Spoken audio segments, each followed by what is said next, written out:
వీక్షకులందరికీ నమస్కారం. అమరావతి రాజధానికి సంబంధించి ఒక బిగ్ అప్డేట్ వచ్చింది. అమరావతి రాజధానిని కవర్ చేస్తూ నంబూరు నుంచి ఖమ్మం జిల్లాలోని ఎర్రుబాలెం వరకు దాదాపుగా 59 కిలోమీటర్ల రైల్వే లైన్కి పెగ్ మార్కింగ్ ఇచ్చారు రైల్వే అధికారులు. ఇక ఆ రైతులకు కూడా నోటీసులు ఇచ్చారు భూసేకరణ కింద అయితే ఆ రైతులు రిజిస్ట్రేషన్ వాల్యూ 30 లక్షలు ఉంటే 3 రెట్లు ఎక్కువ అంటే ఒక 90 లక్షలు ప్లస్ ఒక 30 లక్షలు 1,20,00,000 వచ్చే అవకాశం ఉంది ఎకరానికి. దాంతో రైతులు భూములు ఇవ్వడానికి ఆసక్తి చూపడం లేదు. అమరావతి రాజధానికి ఏ విధంగా అయితే ల్యాండ్ పూలింగ్ చేశారో అదేవిధంగా ల్యాండ్ తీసుకోండి అని చెప్పేసి రైతులు స్పష్టంగా చెప్పారు. దాంతో ప్రభుత్వం ఎలాగూ అమరావతి ఫేజ్ 2 కింద పెద్దపరిమి, వైకుంఠపురం, ఎన్రాయి, కర్లపాడు ఈ గ్రామాల్లో ఎలాగో భూ సమీకరణ చేస్తూ ఉంది కాబట్టి రైల్వే లైన్ కూడా ఆ ప్రాంతాల నుంచి చాలా వరకు వెళ్తూ ఉంది. ఇక తాడికొండ గ్రామానికి సంబంధించిన కొన్ని భూములు మూతడక వాటిల్లో కూడా అమరావతి రైల్వే లైన్కి సంబంధించిన భూములు తీసుకోవాల్సి ఉంది. అయితే రైతులు భూములు ఇవ్వడానికి సిద్ధమే, కానీ ల్యాండ్ పోలింగ్లో తీసుకొని అమరావతి రాజధానిలో రైతులకు ఏవైతే రిటర్నబుల్ ఫ్లాట్స్ ఇచ్చారో అదే విధానంలో మాకు కూడా న్యాయం చేయండి అని కోరుతున్నారు. అందులో న్యాయం ఉంది, ఎందుకంటే మొత్తం ఒకటే ప్రాంతం కాబట్టి. అమరావతి రాజధానిలో మాదిరిగా ఎకరానికి 1,250 గజాలు నివాస స్థలం, 250 గజాలు కమర్షియల్ ల్యాండ్, మొత్తం 1,400 నుంచి 1,500 గజాల దాకా దాదాపుగా ల్యాండ్ వస్తుంది. సరే, సగటున 40,000 రూపాయలు ధర వేసుకున్నా కూడా 6 కోట్ల రూపాయల విలువైన భూమి రైతు చేతికి దక్కుతుంది. అదే రైల్వే శాఖ గనక నోటిఫికేషన్లో గనక రైతుల దగ్గర నుంచి భూమి తీసుకుంటే 1,20,00,000 మాత్రమే వచ్చే అవకాశం ఉంది. దాంతో రైతులు ఆందోళన చెందుతూ ఉన్నారు. రాష్ట్ర ప్రభుత్వం కూడా ల్యాండ్ పూలింగ్ చేయడానికి పెద్ద ఎత్తున ఏర్పాట్లు చేస్తూ ఉంది. అమరావతి రాజధాని కోసం ఎలాగో 2వ విడత భూ సమీకరణ చేపడుతున్నారు కాబట్టి రైల్వే లైన్ కోసం కూడా అందులో భాగంగా సమీకరణ చేసే అవకాశాలు స్పష్టంగా ఉన్నాయి.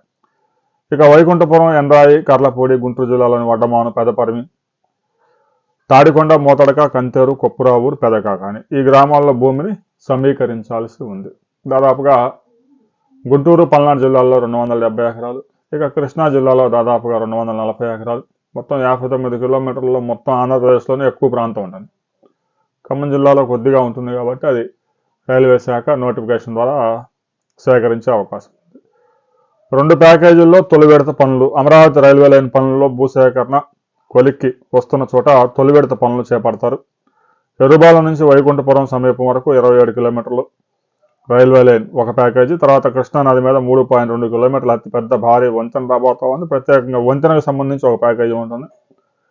ఆ తర్వాత వైకుంఠపురం నుంచి నంబూరు వరకు 3వ ప్యాకేజీ. 3 ప్యాకేజీ పనులు. రైల్వే లైన్ నిర్మాణ పనులు, భూ సేకరణ కానీ సమీకరణ కానీ భూమిని రైల్వే శాఖ అప్పగించిన తర్వాత డిపిఆర్స్ సిద్ధం చేసి పనులు ప్రారంభించిన తర్వాత 2 సంవత్సరాల్లో పనులు కంప్లీట్ చేస్తారు. ఇక ఏదైతే కృష్ణానది మీద బ్రిడ్జి వస్తుందో అది 36 నెలల నుంచి 48 నెలలు అంటే 4 ఇయర్స్ పట్టే అవకాశం ఉంది. రైల్వే శాఖ అధికారులు ముందే చెప్పారు. ముఖ్యమంత్రితో సమావేశం జరిగినప్పుడు కూడా అది 2 సంవత్సరాలు పూర్తి చేయడం సాధ్యం కాదు. చాలా క్లిష్టమైన ప్రాంతంలో ఆ బ్రిడ్జి నిర్మించాల్సి ఉంది. 3.2 కిలోమీటర్లు అంటే చాలా పెద్ద బ్రిడ్జి. గోదావరి తరహాలో కృష్ణానది కూడా చాలా వెడల్పుగా ఉంది. అందువల్ల కనీసం 36 నెలల నుంచి 48 నెలలు 4 సంవత్సరాలు పట్టే అవకాశం ఉంది. అంటే 2030 సంవత్సరం నాటికి ఈ ప్రాజెక్టు అందుబాటులోకి వచ్చే అవకాశం ఉంది. ఈలోగా అమరావతి రాజధానిలో కూడా పెదపరిమి సమీపంలో ఒక రైల్వే స్టేషన్ నిర్మాణం జరగబోతా ఉంది. దానికి సంబంధించి కూడా పెద్ద ఎత్తున భూములు అవసరం అవుతాయి. ఇక ఫేజ్ 3 కూడా ఉందని మంత్రి నారాయణ చెప్పారు. రాబోయే కొద్ది రోజుల్లో దానికి సంబంధించి కూడా క్లారిటీ ఇస్తే మరికొన్ని గ్రామాల రైతులు కూడా ఊపిరి పీల్చుకునే అవకాశం ఉంది. ఎందుకంటే అమరావతి సమీప ప్రాంతాల్లో ఇప్పటికే లేఅవుట్లకు అనుమతులు ఇవ్వడం లేదు. ఆల్రెడీ వేసిన లేఅవుట్ వాళ్ళు కూడా అమ్ముకోలేకపోతా ఉన్నారు.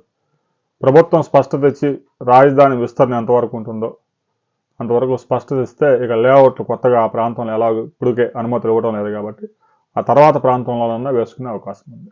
అమరావతి రాజధానికి సంబంధించి భూ సమీకరణలో రైల్వే లైన్కి రైతులు భూములు ఇవ్వడానికి సిద్ధంగా ఉన్నారు. ఇక ఫేజ్ 2లో కూడా దాదాపుగా రైతులు ల్యాండ్ పూలింగ్కి ముందుకు వచ్చారు.